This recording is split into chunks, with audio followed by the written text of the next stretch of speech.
let's look at another public health measure, masks. Okay. So a study just came out. They looked at 50 states with their masks, their mandates. So a comprehensive analysis of 50 states shows greater spread with mask mandates. Yes, you've read that right.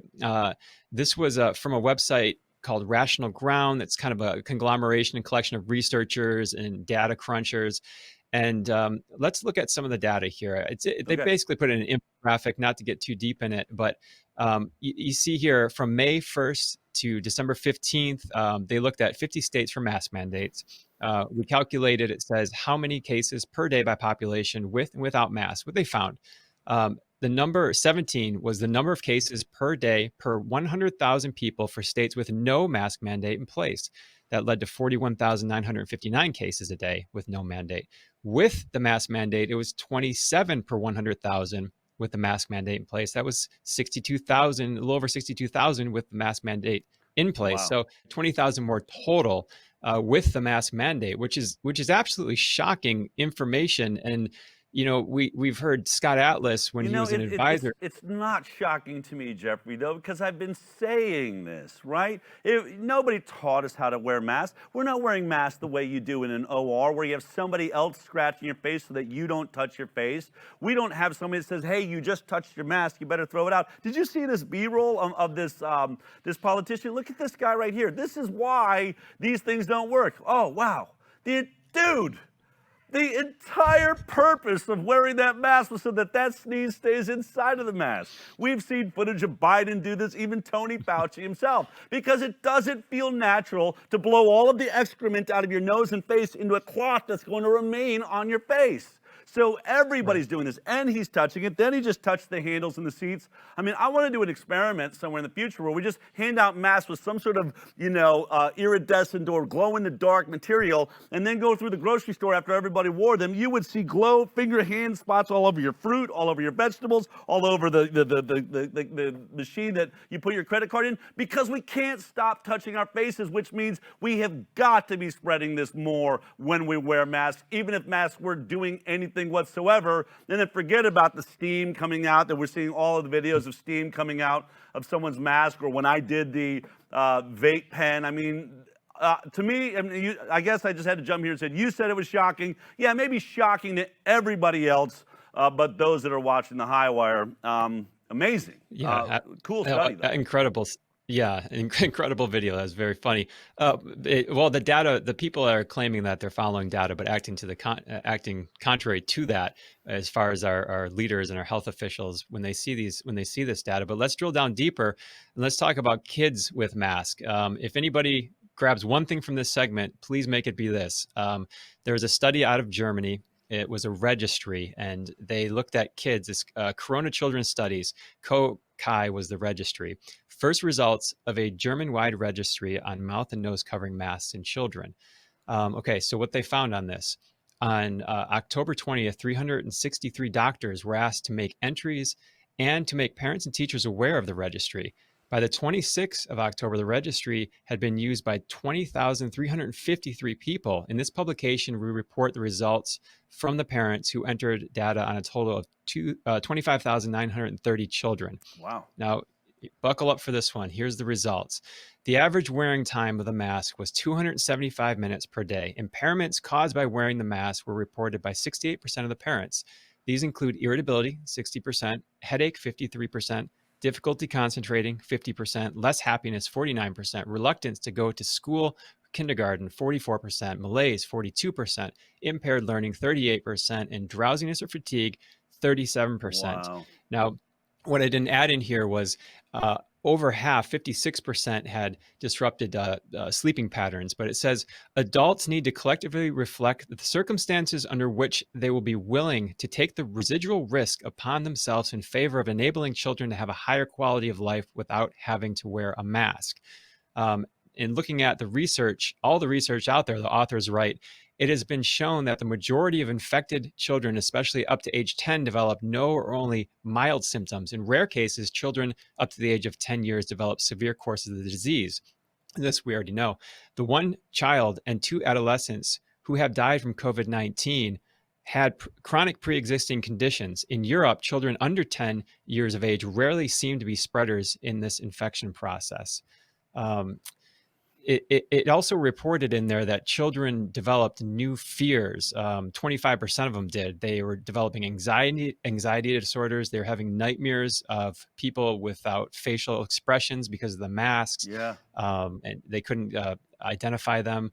This is, I saw someone write about it. I tried to grab the article before the show, but someone wrote about this and said this is basically mandated child abuse, is what we're Yeah. looking at here with this data.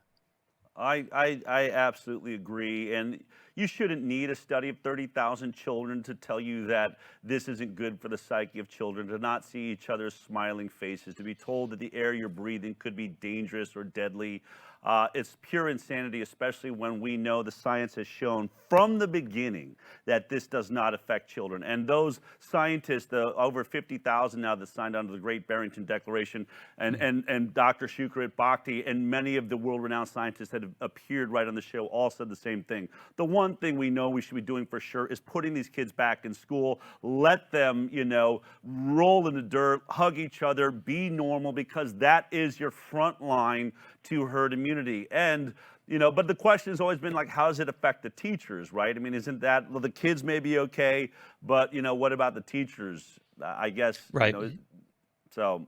Yeah, yeah, and there's been some studies on that. I grabbed a few here, and we'll Okay. just wrap this up by looking at the school infection rate. So, early on in Ireland, we reported on this. This was in May. There was a study of children, school children in Ireland, and it says no evidence of secondary transmission of COVID-19 from children attending school in Ireland. This was published in Eurosurveillance, and they looked at 6 cases. So 6 kids that had COVID, they went to school, and they contact traced just over 1,100 of their contacts, and they found that there was no transmission to other children or adults within the school setting or other settings. There was religious ceremonies as well, Yeah. but they found that the only documented transmission was between the adults in a working environment outside of school. So but again, only 6 cases. That was in May. What do we have since then? So we go to North Carolina. There was a study that just recently came out looking at North Carolina schools, and it turns out some of them did stay open. So they studied those schools, and they studied those kids and the transmissions there. And it's called Incidence and Secondary Transmission of SARS-CoV-2 Infection in Schools. So looking at this was their methods. From August 15th to October 23rd, 2020, 11 of the 56 school districts participating in ABCs were open for in-person instruction for all 9 weeks of the first quarter and agreed to track incidences and secondary transmission of SARS-CoV-2. Local health department staff adjudicated secondary transmission. Superintendents met weekly with ABC faculty to share lessons learned and develop prevention methods. So it's pretty in-depth process. And let's look at the results. Here we go. The results: over 9 weeks, 11 participating school districts had more than 90,000 students and staff attend school in person. Of these, there were 773 community-acquired SARS-CoV-2 infections documented by molecular testing. Through contact tracing, North Carolina Health Department staff determined an additional 32 infections were acquired within schools. No instances of child-to-adult transmission of SARS-CoV-2 were reported within schools. So just to recap, 773 in the community, 32 in the school. So we have Wow. widespread community transmission here and 90,000 extremely students. limited. Amazing. And the Right. teachers all did fine. No adults caught it, which is that sort of backs up other studies we've been showing over the last several months. I think this is all huge breaking news. And again, I think every week we do the Highwire, I always feel like that should be it. That should be the end of lockdowns. Get the masks off. They're only doing worse. And I've been thinking about this a lot lately, right? We've got no way to, prove that lockdowns are the reason we are still seeing spikes, but you sure would love to go back in time and say, hey, let's try a different approach, like the approach we used since the dawn of man until this year, where we let the virus just run its course. We protected the elderly, kept them in facilities, and took care of them for the few weeks while everybody else caught the cold and it went away.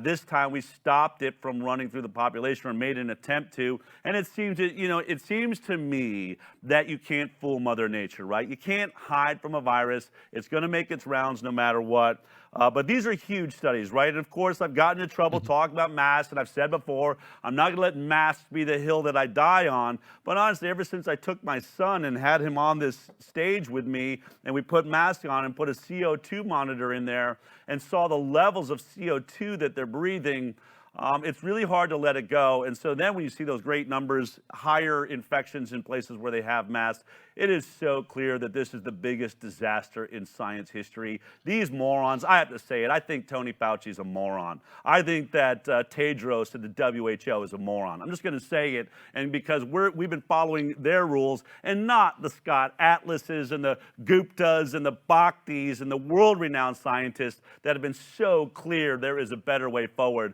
Hopefully, maybe Cuomo is signaling he's going to finally take their advice and move us in that direction. Thanks so much for that report, Jeffrey. Awesome, awesome information. All right. Thank you, Del. If you liked that clip, then be sure to check out our live broadcast of the Highwire every Thursday morning at 11 a.m. Pacific Time. You can watch it on Facebook, YouTube, iTunes, and Twitter. We'll see you there.